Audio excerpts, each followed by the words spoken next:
Hey, don't look away. Look at me. Look at me looking at you. Yeah, the reason that I take MBA in Australia at the MIT is because basically the real reason is I want to get out from the country, which is Indonesia, that is homophobic, and I want to get a PR here, I want to stay here, I want to get a job here, and I want to get married before my mom is too sick to travel. I want to see her with me in my wedding. But yeah, other than that, I have other goals, which is I like project management and business development. And yeah, I'm leaning into towards wellness program, which is EQ, spirituality, and mental health well-being. So I'm looking forward to that. Okay, let's jump into my persona.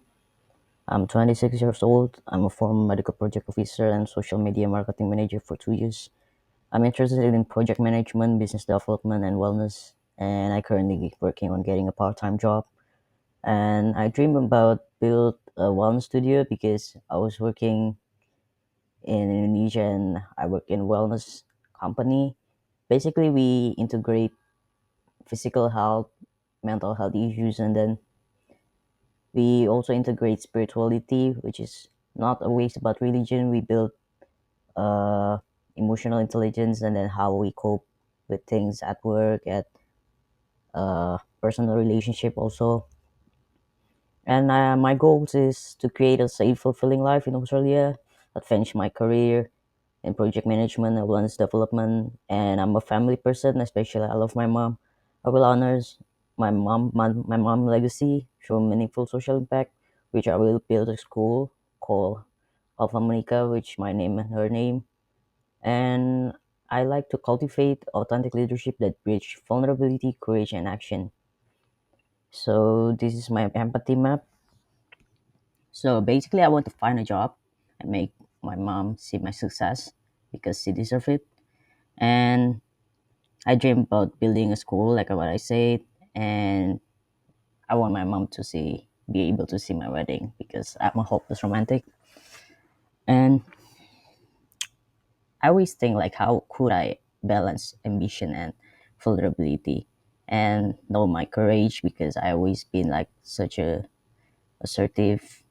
I mean, people say I can be controlling sometimes, but I got a lot of ideas and I want to improve on it. And also, I think everybody got their own weaknesses and they always scared that might hold them back. And I'm always scared like mom getting too sick and not being able to see me thrive in life. And I always feel like I belong to something meaningful and lasting, especially regarding to the social impact that I will make. I'm hopeful and I will try to more actively learning and listening, engaging on LinkedIn and other networking purpose, and yeah, to be able to create the life I think I deserve and my fulfilling my dreams. So this is my journey map, 5A journey map. So it emphasizes on getting my work recognized or getting me recognized in purpose of engagement. So my touch point is about the LinkedIn. I want people to aware of my talent or recruiters or mentors through my posts or published articles and reflection. Well, I'm curious and hopeful, but I also a bit anxious, especially in new country. And I want people to start seeing my story, my creativity, logic, and empathy, and my unique mix between marketing and then medical and also business.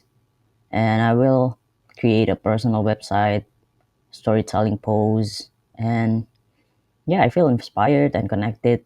Also, I want people starting to ask about me, like how I'm capable on doing things, especially like in inclusive teams, because I'm belonging to the LGBTQ members, and I came from not from Australia.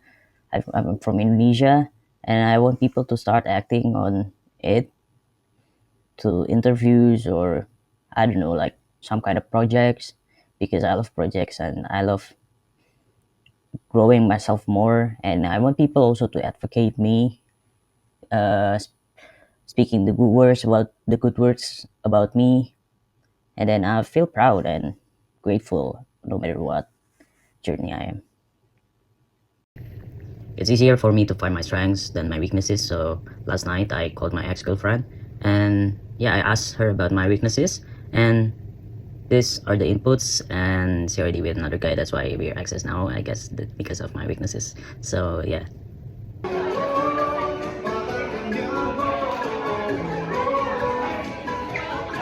Okay, next let's jump into my strengths. I think I'm very courageous. I'm willing always to take bold steps in unknown areas, like launching new things, especially. I got a lot of ideas. I'm pretty creative, and I always think that it's not always about the hard work. It's about the smart working. So it combines discipline with efficiency that delivers results. So it's not about just putting in long hours, but doing the right work right way.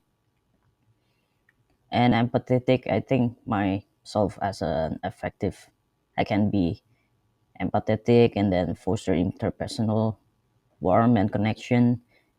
And then I communicate things, conflict. I mean, I resolve conflict. I balance empathy and logic. So in order to take the team into forward looking, you have to balance it. And it's not about just creating ideas. I creatively capable in enables innovation, progress, resilience, and long-term success. And always try to lead by example to build trust, enhance role clarity, and motivates others also, and align them to the goals that we already made in the start. And I always love learning. I always active seek information. I don't like the gaps between knowledge, so I always try to seek solution in terms of it. And I'm accepting, especially in inclusivity. I can be vulnerable, but in vulnerability, I think it encourage openness, trust, and deeper engagement among team members. And I'm not the person who just talk. I'm the person who likes action. And let's move on to my weakness. So I have to ask my ex-girlfriend about this. And yes, she said that I sometimes not actively listening. I prioritize speaking ahead before deeply listening to her. And yeah, I agree that I sometimes do that. And I'm very totally agree that I'm assertive. It's not always bad, but sometimes it can be looked as bad because it's about expressing my thoughts and feeling confidently, but it sometimes can be seen as controlling.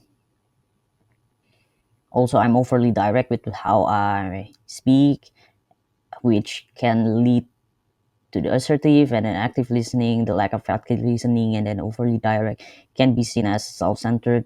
And then sometimes I have a hard time to recognize the team contribution, which I care, but I'm just people just perceive me as cold. And I think very logically and with my directness and all things, people always think like I'm stubborn, lack of teamwork and collaboration. And sometimes I can be relying too much on my internal compass without balancing diverse outputs. And I like to compare myself to other people. Okay, a little disclaimer. Probably I wouldn't go through the script that I made because I like to be creative and spontaneous. That's just who I am. Okay, regardless my strengths and weaknesses, I also got opportunities, especially in innovative ideas, according to Forbes 2024. So sometimes people might shy away from the ideas, and it requires more than just a creativity. It demands the awareness, cognitive, and strategic understanding of how innovation spread.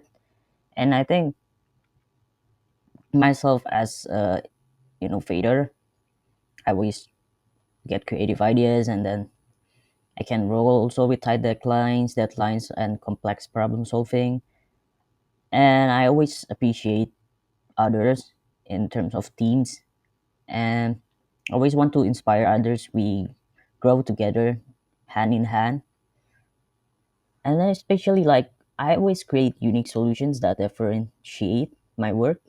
So according to the Simply Put Psychology 2024, I am a divergent thinking, so I can create multiple unique solutions from a problem and enhancing that creativity and innovation and turning that into a practical real world projects that requires integration of strategies, structured methodologies, and collaborative action.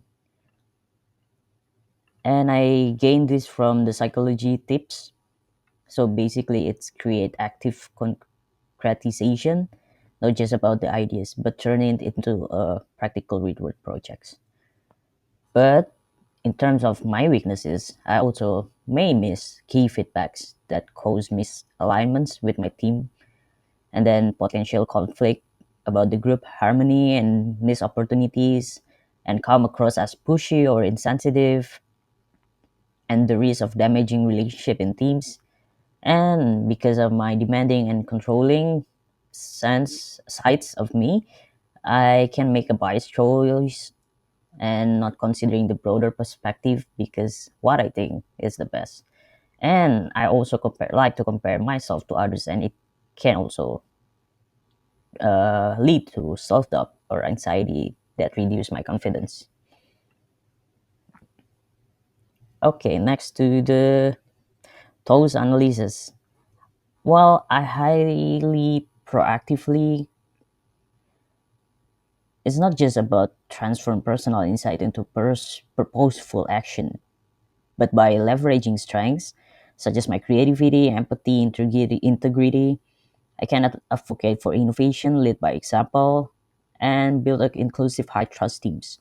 At the same time, I acknowledge areas for growth and actively work to improve through reflective listening, collaboration, and reflective listening. Whether navigating challenges or seizing opportunities, I remain committed by evolving with resilience and intention, bring ideas to life, fostering team synergy, and driving meaningful impact in both personal and professional areas. And okay, best strategies. Firstly, I aim to continuously grow by nurturing my curiosity and love for learning. I believe to by staying open-minded and committed to a lifelong learning, it fuels personal excellence and adaptability in especially this rapidly changing world. And I always strive for innovative ideas by using my courage rather by shying away from uncertainty. I embrace this as a space for progress, speaking up, and pushing boundaries when others may hesitate. I inspire others by my leading through example, by showing integrity, effort, and authenticity. I aim to uplift those around me. And especially, this is the most important thing. I hopefully I can create a safe, inclusive environments by embracing acceptance and non-judgment. Because I believe that diversity is actually a strength. By fostering the culture of belonging, I help unlock the full potential of others, and together these strategies I can be grow to something more.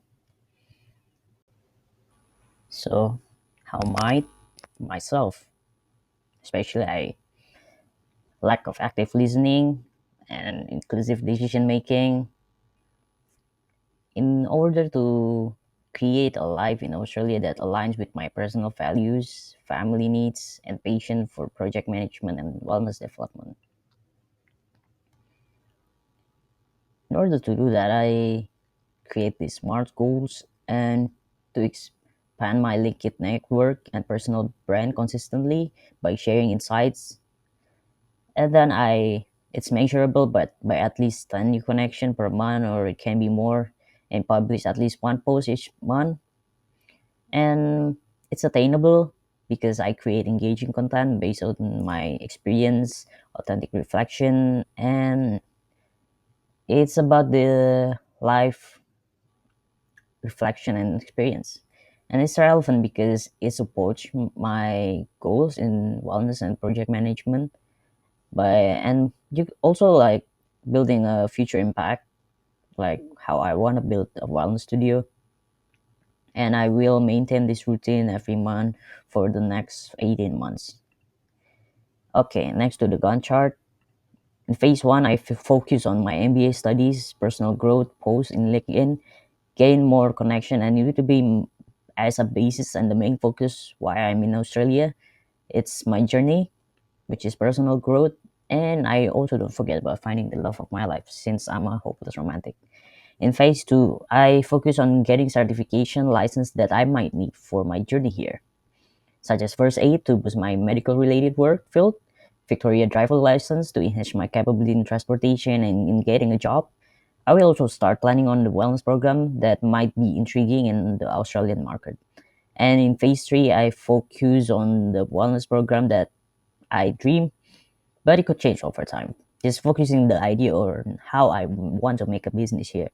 Find opportunity, team members candidate, doing research on property costs here. That's important. And in phase four, after graduating, I will apply for an extension visa in order to be able to get a full time job. I will also still post content about job finding or related and focusing on finding, or probably by that time I already got a full time job, and work related growth. So this is my reference list. Thank you